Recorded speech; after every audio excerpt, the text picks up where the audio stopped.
Hi friends, പുതിയൊരു വീഡിയോയിലേക്ക് എല്ലാവർക്കും സ്വാഗതം. ഇന്ന് നമ്മളോട് ചെയ്യാൻ പോകുന്നത് കപ്പ ബിരിയാണിയുടെ റെസിപ്പിയാണ്. അപ്പോൾ നമുക്ക് വീഡിയോയിലേക്ക് കിടക്കാം.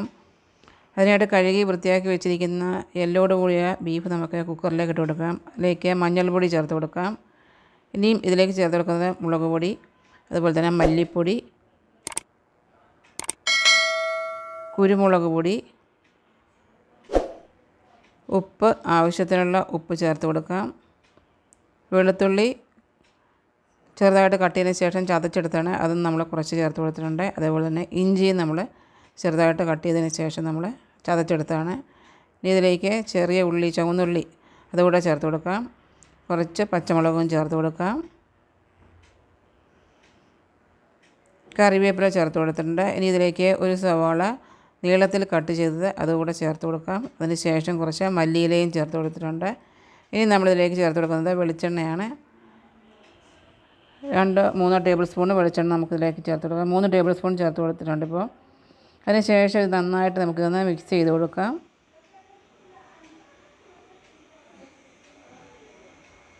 ഇതിലേക്ക് നമുക്ക് കുറച്ച് വെള്ളം കൂടെ ചേർത്ത് കൊടുക്കാം. ഒരു 1/2 കപ്പ് വെള്ളമോളം നമുക്ക് ചേർത്ത് കൊടുക്കാം. ഇനി ഇതിലേക്ക് കുറച്ച് ഗരം മസാലകൾ ചേർത്ത് കൊടുക്കാം. ഇനി ഇത് വീണ്ടും നന്നായിട്ട് മിക്സ് ചെയ്തതിന് ശേഷം ഇത് അടച്ച് വെച്ച് നമുക്കിതൊന്ന് വേവിച്ചെടുക്കാം.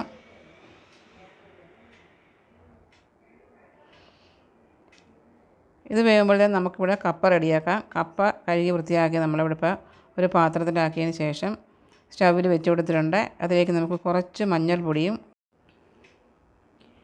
ആവശ്യത്തിനുള്ള ഉപ്പും ചേർത്ത് കൊടുക്കാം. ഇതൊന്ന് ഇളക്കിയതിന് ശേഷം നമുക്ക് അടച്ച് വെച്ച് വേവിച്ചെടുക്കാം.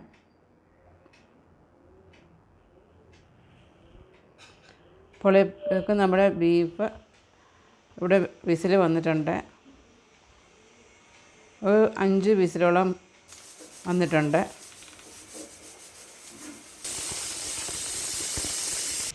അപ്പോൾ നമ്മുടെ കപ്പയും ഇവിടെ റെഡിയായി വന്നിട്ടുണ്ട്. ഇത് നമുക്ക് വെന്തോ നോക്കാം. അതിന് ശേഷം നമുക്കിതൊന്ന് ഇതിൻ്റെ വെള്ളമെല്ലാം മാറ്റിയെടുക്കാം. അതിനായിട്ടൊരു പാത്രത്തിലേക്ക് നമുക്ക് കോരി മാറ്റാം.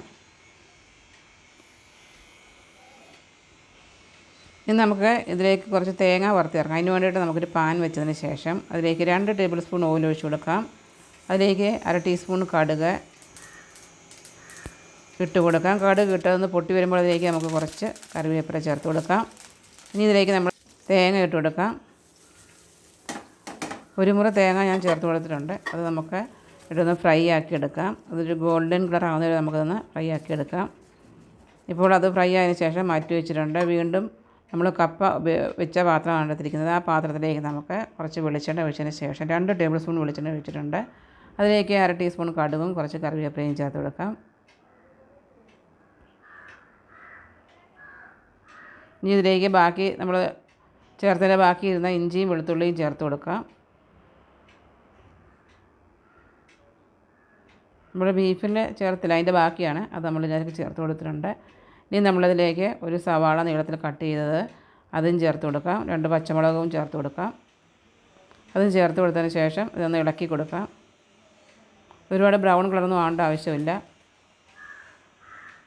ഇതൊന്ന് വഴറ്റിയതിന് ശേഷം ഇതിലേക്ക് കുറച്ച് ഉപ്പ് കൂടെ ചേർത്ത് കൊടുത്തൊന്ന് വഴറ്റി കൊടുക്കാം.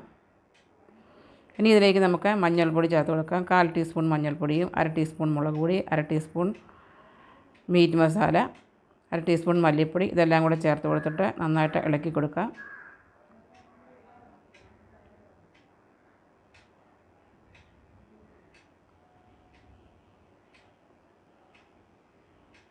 ഇപ്പം നന്നായിട്ട് ഇളക്കി എടുത്തിട്ടുണ്ട്. ഇനി ഇതിലേക്ക് നമുക്ക് കപ്പ ചേർത്ത് കൊടുക്കാം. കപ്പ ചേർത്ത് കൊടുത്ത് നന്നായിട്ടത് മിക്സ് ചെയ്ത് കൊടുക്കാം.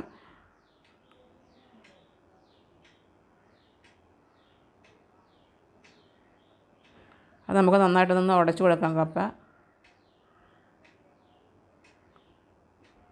തവി കൊണ്ട് തന്നെ നമുക്ക് നന്നായിട്ടൊന്ന് ഉടച്ചു കൊടുക്കാം.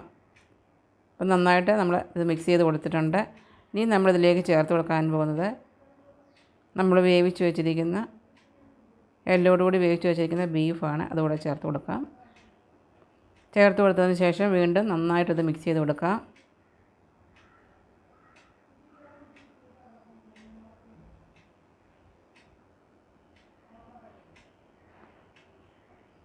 അപ്പോൾ ഇത് മിക്സ് ചെയ്ത് കൊടുത്തിട്ടുണ്ട്. ഇനി നമ്മളിതിലേക്ക് ചേർത്ത് കൊടുക്കാൻ പോകുന്നത് വറുത്ത് വെച്ചിരിക്കുന്ന തേങ്ങയാണ്. അതുകൂടെ ചേർത്ത് കൊടുക്കാം. കുറച്ച് ചേർത്ത് കൊടുത്തിട്ടുണ്ട്. കുറച്ച് മല്ലിയില കൂടെ ചേർത്ത് കൊടുത്തിട്ടുണ്ട്. അതേപോലെ കുറച്ച് സവാള നമ്മൾ പച്ചയ്ക്ക് ചെറുതായിട്ട് കട്ട് ചെയ്തത് അതുകൂടെ ചേർത്ത് കൊടുത്തിട്ടുണ്ട്. വീണ്ടും ഇത് നന്നായിട്ട് മിക്സ് ചെയ്ത് കൊടുക്കാം.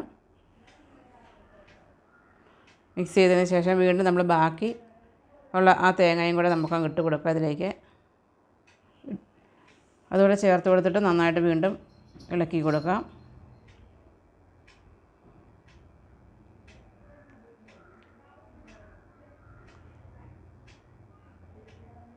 അപ്പോൾ നമ്മൾ ഫ്രൈ ചെയ്ത് വെച്ചിരിക്കുന്ന തേങ്ങ മൊത്തം ഇട്ട് കൊടുത്തിട്ടുണ്ട്. വീണ്ടും നന്നായിട്ട് ഇളക്കി യോജിപ്പിച്ച് കൊടുക്കാം. അതിന് ശേഷം നമുക്കിതിൽ പാത്രത്തിലേക്ക് മാറ്റാം. ഇപ്പോൾ നമ്മുടെ കപ്പ ബിരിയാണി ഇവിടെ റെഡി ആയിട്ടുണ്ട്. വീണ്ടും പുതിയൊരു വീഡിയോ ആയിട്ട് കാണാം. അതുവരേക്കും ബൈ. Thanks for watching.